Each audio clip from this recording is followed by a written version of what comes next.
Hello and greetings from the first of our winemaking videos for 2015.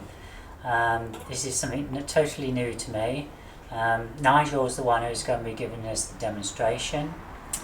This will be either the first of several videos or it will be the parts will be joined together. We have yet to decide. It depends on how long this video is.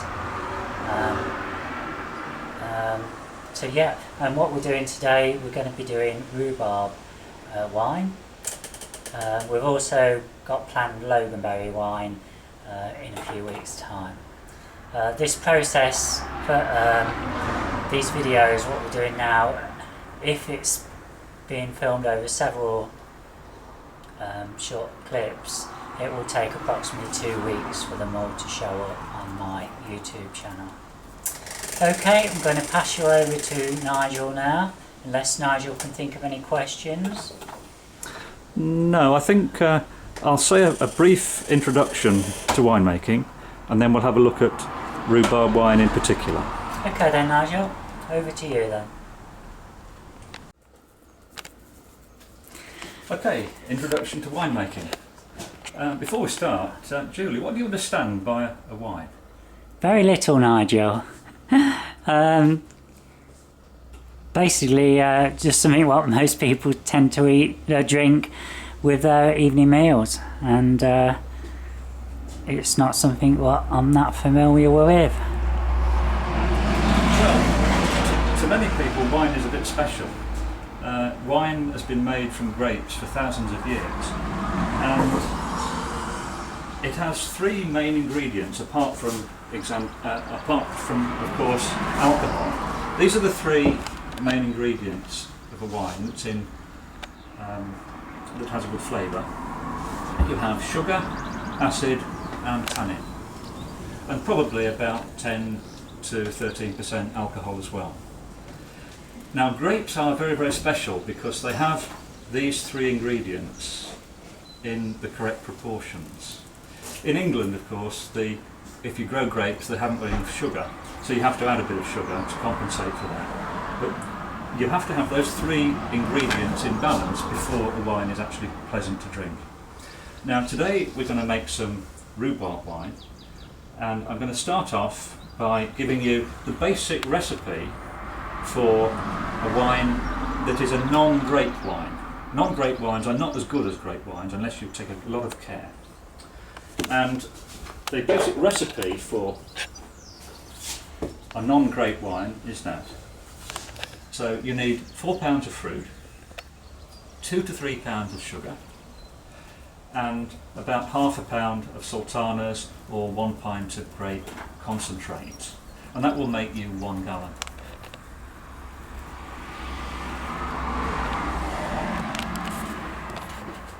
Okay, one of the things you have to be very careful about when you're making a wine is cleanliness.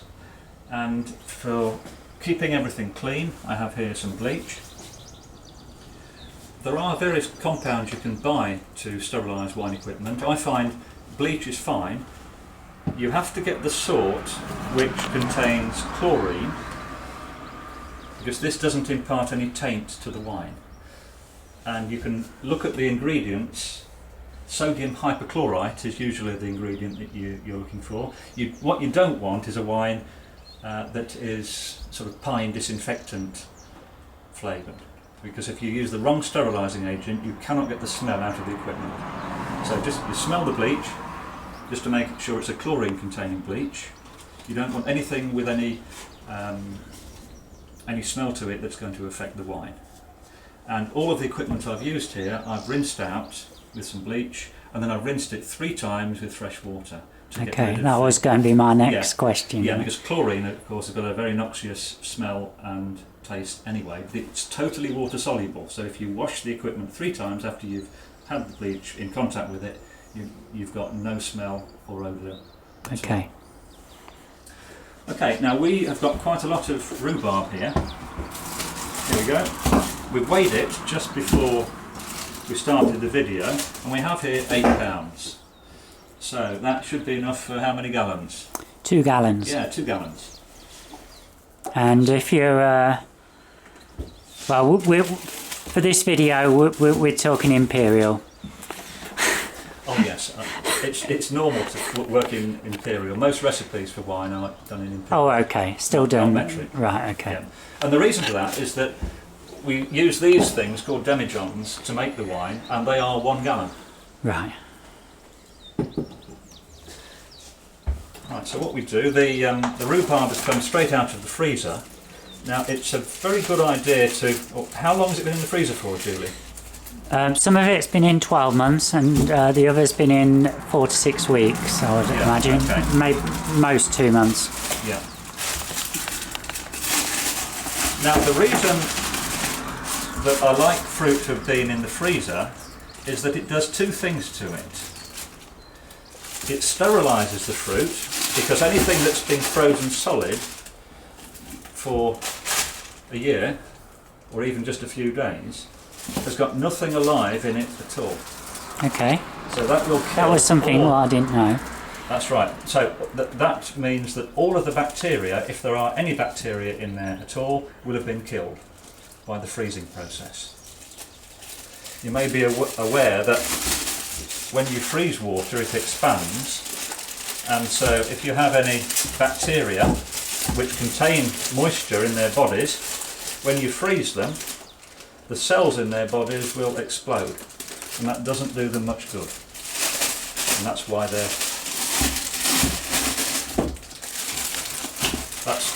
they can't survive those conditions.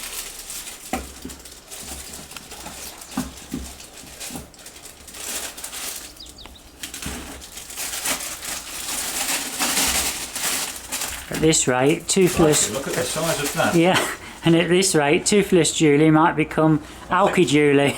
Right, I'm going to find a large container. If you can just pause that there, Julie.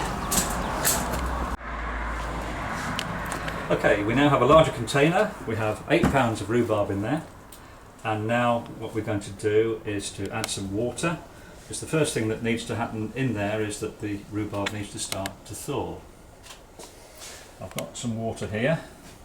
Now we're going to make 2 gallons of wine, so it's important that we don't add too much water. If we want 2 gallons of wine and we accidentally add 2.5 gallons of water, we're in trouble.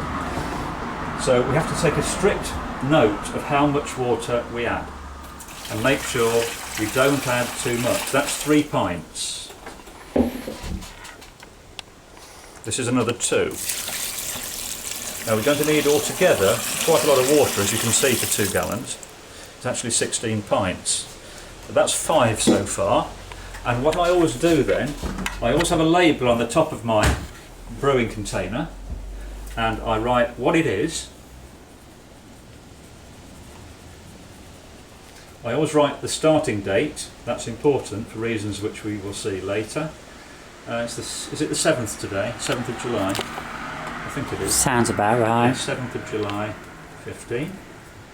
And then water, I've put in 5. Don't try and carry numbers in your head because you'll forget. Right, I'll go and get another 5, I think, to start with. Now, while Nigel's nipping in there, I should tell you that Nigel's got a scientific background, so he's used to being organised, and like many things, it pays to be well organised. In fact, that was one of the key ingredients to many things on the allotment. Things will soon fall apart if you don't follow that regime. This is not the first time, though, that I've underestimated the volume of the fruit. It's very annoying, but it does happen from time to time. Hopefully that won't happen in any of the other videos. Okay, this is another 5 pints. That's 3.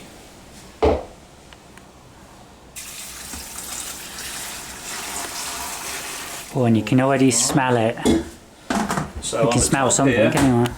What I will do, I'll put +5, so it says water, 5 + 5. I always work in pints, so I don't need to write pints. I've got rhubarb, let's write down the number of pounds. 8 pounds.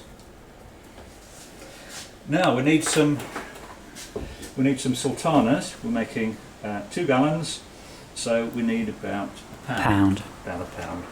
Okay, and we've just measured these. Yeah, in fact, this is in metric. I don't understand metric very well. And so I'm going to just What's check it say, 400 gram? It says 500 grams. All so right. Just have a look. And apparently that is 1 pound, 1 7/8 ounces. So that's just over a pound. So I think I'm going to use the whole pack. Yeah. So now I've just opened these. These were sterilised when they were packed. There's no bugs in there. There's no need to wash them. Straight in.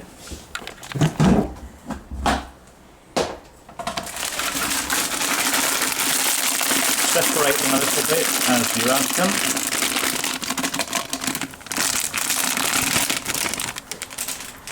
Oh, you can smell those, can't you? Oh yes, they've got a very nice smell. Do you know what the difference is between sultanas and, say, currants? No. Well, sultanas are actually dried grapes, but they're dried white grapes. Right. Currants are much darker, and so they started off in life as red grapes. Oh, right, okay, And they so have they're different both... flavours. Right. Oh, that's interesting to know. Now, so if you want to make a nice fruity wine, sultanas are good. Yeah. If you want to make something that's heavier and more like a sherry, then currants or raisins are often better. Right. Must admit, I prefer currants in my currant cakes. Yeah. Well, Sultana cakes, cake. I know. Right, now let's see if I can stir this yet. So I'm just going to get my stirrer.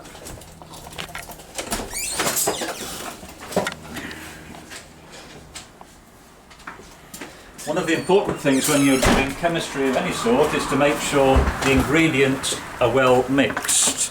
It may be a little while before these are properly thawed, but they can be stirred, and that gives you a bit of guidance as to how much water you put in to start with. You want enough water so you can stir the mixture, because the next job is to put in, oh, it's breaking up nicely, that's good. Next thing to do is to put in some sugar. See how much sugar we've got here. Now we mustn't put too much sugar in at the beginning, because the winemaking process depends on an organism called yeast, which we're going to add, and the yeast is quite delicate. It likes to change sugar into alcohol, but if you put too much sugar in, it makes the yeast go dormant. What it does, it draws the water. If you put too much sugar in at the beginning, it can draw the water out of the yeast cells and dry them out, and it makes them stop all of their biochemical processes. Right, that was 1 3/4 pounds. So I'm going to give it a bit of a stir.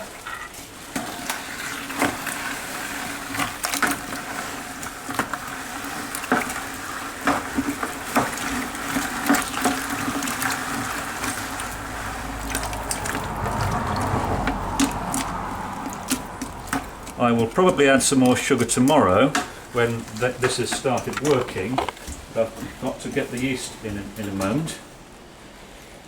Now the question is, where do I put my spoon? Because that's been in the mixture, and if I put it on the table it'll get contaminated. It's got to be really, really, really clean. So before that goes back in the mixture, I've got to either find somewhere to suspend it, or I've got to rinse it. I think what I will do, I'm going to let's put it across my measuring cylinder there. Right. Next job is to get some yeast. Now I originally got a glass to get some yeast, because here I have another brew which I started a fortnight ago, and you can see it's full of yeast bubbling away in a fruit mixture. And it is very tempting, if you're new to winemaking, to take a glass and scoop some of that mixture out and pour it into here. The problem is, if I do that, how clean is the bottom of this glass? I've just got it out the cupboard. I'm pretty sure that isn't very clean. So you can't just scoop it out. And what about my hands? My hands have got bugs on. When you're making a wine, you must never put anything that's been in contact with bugs, or you mustn't put your hand or your fingers in the mixture, not even for a second. Because if you do, you'll get bacteria in there and they will change the wine into vinegar. Right. Very, very careful. So that's got to be kept absolutely clean. So glasses for getting yeast out of there, no good. So I've got a label which I hung up, not in contact with anything. I've sterilised this.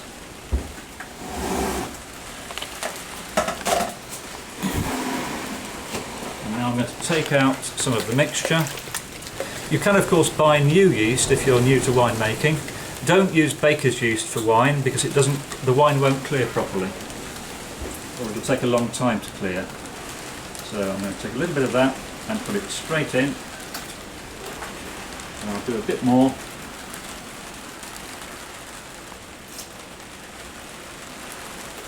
Shouldn't need that again, so I'll hang it up. Now, yeast is an organism. It doesn't really matter how much you add because it breeds. And so no matter how much you add, if the yeast is happy, it will multiply, and in a couple of days this will be fizzing merrily, and then when I'm sure the yeast is happy, I will add some more sugar. After a few more days I will taste the mixture to see how close it is to this balance that I was talking about at the beginning.